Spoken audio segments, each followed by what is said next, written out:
Glyukoza bu energiyani ATF shaklida hosil qilish uchun ishlatiladi. Glyukoza shunchalik muhim energiya manbaiki, organizm ortiqcha glyukozani skelet, mushak hujayralari va jigar hujayralarida glikogen shaklida saqlaydi. Glikogen asosan juda katta molekula bo'lib, ya'ni polimer hisoblanib, u glyukoza molekulalarining glikozid bog'lari orqali bog'lanishidan hosil bo'ladi. Siz glikogenni asosiy zanjirga ega va undan ko'plab shoxlanmalar chiqib turadigan tuzilma deb tasavvur qilishingiz mumkin. Bu shoxlanmalar glikogenni ixcham qiladi va glyukozalarni tez qo'shish va ajratib olish imkonini beradi. Bu xuddi pastchifli kichik uyda olxo'ri daraxtini o'stirishga o'xshaydi. Pastchif daraxtning yuqoriga o'sishini cheklaydi, lekin daraxt yon tomonga shoxlab, baribir kichik yerda ko'plab mevalar berishi mumkin. Endi tasavvur qiling, siz hozirgina mazali tushlik qilib bo'ldingiz va tako yedingiz. Glyukoza ichakdan so'riladi va bu qondagi shakar miqdorini oshiradi. Oshqozon osti bezi bunga javoban insulin ajratadi. Insulin hujayra membranasidagi glyukoza tashuvchilariga ta'sir qiladi va ularni ko'proq glyukozani hujayralarga olib kirishga undaydi. Hujayra ichida geksagenaza fermenti glyukozaning 6-uglerodiga fosfat guruhini qo'shib, glyukoza 6-fosfat hosil qiladi.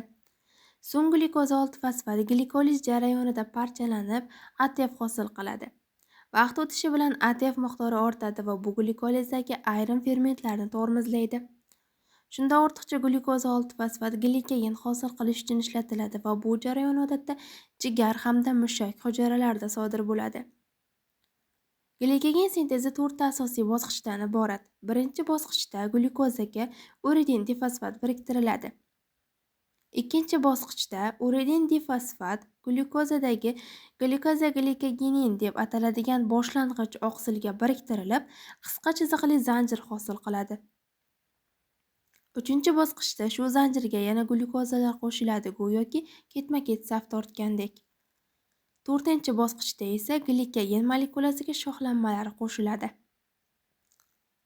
UDP glyukoza hosil qilishning birinchi bosqichida fosfoglykomutaza deb ataladigan ferment glyukoza 6-fosfatning 6-uglerodidagi fosfat guruhini 1-uglerodga ko'chiradi va glyukoza 1-fosfat hosil qiladi. Bu glyukoza 1-fosfat o'ziga xos tarzda uridin trifosfat bilan bog'langan holda uchraydi. Glyukoza 1-fosfat va UTP mavjud bo'lganda, UDP glyukoza pirofosforilaza deb ataladigan ferment UTPdan 2-fosfat guruhini ajratib tashlaydi. Bu reaksiya uchun zarur energiyani ta'minlaydi. Natijada uridinga faqat bitta fosfat bog'langan holda qoladi. So'ng glyukoza 1-fosfat unga qo'shiladi. Shu bilan 2-fosfatli birikma hosil bo'ladi va bu molekula UDP glyukoza deb ataladi. Ko'plab glyukoza molekulalari UDP glyukoza molekulalariga aylantirilgach, glikogen sinteziga tayyor bo'lamiz. Glikogen sintezi deb ataladigan ferment UDP glyukozadagi glyukoza qismini glikogen zanjirining ichidagi boshqa glyukoza qoldig'iga biriktiradi va alfa bir tur glikozid bog' hosil qiladi. Bu jarayon glyukoza molekulalarining go'yoki qo'l ushlashi bog'lanishiga o'xshaydi. Ushbu reaksiya natijasida yana UDP yon mahsulot sifatida hosil bo'ladi.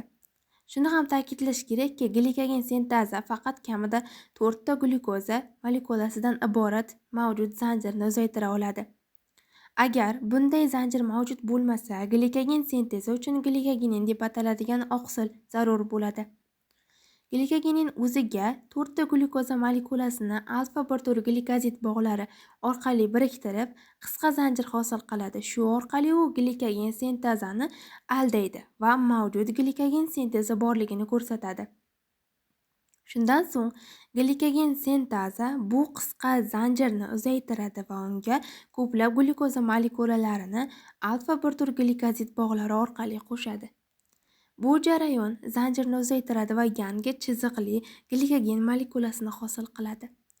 Keyingi bosqichda tarmoqlantiruvchi ferment zanjirining uchiga borib, taxminan 6-8 ta glyukoza qoldig'idan iborat qismini kesib oladi.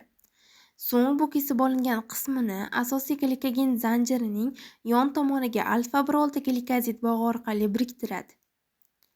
Bu bog'lanishda kesib olingan kichik zanjirdagi glyukozaning 1-uglerodi asosiy zanjirdagi glyukozaning 6-uglerodi bilan ulanadi. Asosiy zanjir qisqargach, glikogen sintezi uni yana uzaytiradi. Bu jarayon qayta-qayta takrorlanadi va natijada tarmoqlangan glikogen tuzilmasi hosil bo'ladi. Endi esa tasavvur qilib ko'ring. Siz ovqat yeb bo'lganingizdan bir necha soat o'tgach yugurishga chiqdingiz. Ochlik holatida qondagi glyukoza darajasi pasayadi. Bunga javoban oshqozon osti bezi glikagon gormonini, buyrak usti bezi esa yurak urishini tezlashtiruvchi epinefrin gormonini ajratadi. Glikagon jigar hujayralariga glikogenni parchalay boshlash va uni alohida glyukoza molekulalariga aylantirishni buyuradi. Epinefrin esa skelet mushak hujayralariga ham xuddi shu jarayonni amalga oshirish signalini beradi. Jigar va skelet mushak hujayralarida glikogen parchalanishi shoxlanmalardan boshlanadi. Avvalo, glikogen fosforilaza deb ataladigan ferment alohida glyukoza qoldiqlari orasida bir tur alfa bog'larni uzadi va erkin glyukozaga fosfat guruhining ko'chirilishini katalizlaydi. Natijada ferment bir vaqtning o'zida bitta glyukoza, bir fosfat molekulasini ajratib chiqaradi. Bu jarayon aynan tarmoqda 4 ta glyukoza qolgunga qadar davom etadi. Uning tarkibida tur alfa glikotransferaza deb ataladigan komponent mavjud bo'lib, u tarmoqdagi 4 ta glyukozadan 3 tasini olib, ularni chiziqli glikogen zanjiriga ko'chiradi va shu orqali zanjirni uzaytiradi. Shu kesuvchi fermentlarning yana bir komponenti alfa-brolta glikozidaza deb ataladi va u alfa-brolta glikozid bog'ini uzadi va erkin glyukoza ajratadi. Shunday qilib, fosforilaza orqali ajratilgan har bir glyukoza uchun glyukoza 1-fosfat hosil bo'ladi va u fosfogidromutaza deb ataladigan glyukoza 6-fosfatga aylantiriladi. Jigarda glikogen parchalanishi bilan mushaklardagi jarayon o'rtasida farq mavjud. Ushbu to'qimalarda mavjud fermentlarning turlicha bo'lishiga bog'liq. Jigar hujayralarida glyukoza 6-fosfataza fermenti 6-ugleroddagi fosfatni olib tashlaydi va erkin glyukozani qon oqimiga chiqaradi. Bu esa boshqa organ va to'qimalar tomonidan ishlatiladi. Skelet mushaklarida esa bu ferment mavjud emas. Shuning uchun ular glyukoza 6-fosfatni to'g'ridan-to'g'ri glikoliz yo'liga yuborib, energiya hosil qiladi va bu sizga yugurish kabi faoliyatga yordam beradi. Glikogen almashinuvi asosan ikkita pankreatik gormon, ya'ni insulin va glikagon tomonidan boshqariladi. Umumiy qoida sifatida aytish mumkinki, glikogen sinteza fosfatga ega bo'lmaganida faol bo'ladi. Aksincha, glikogen fosforilaza fosfatga ega bo'lganda faol bo'ladi.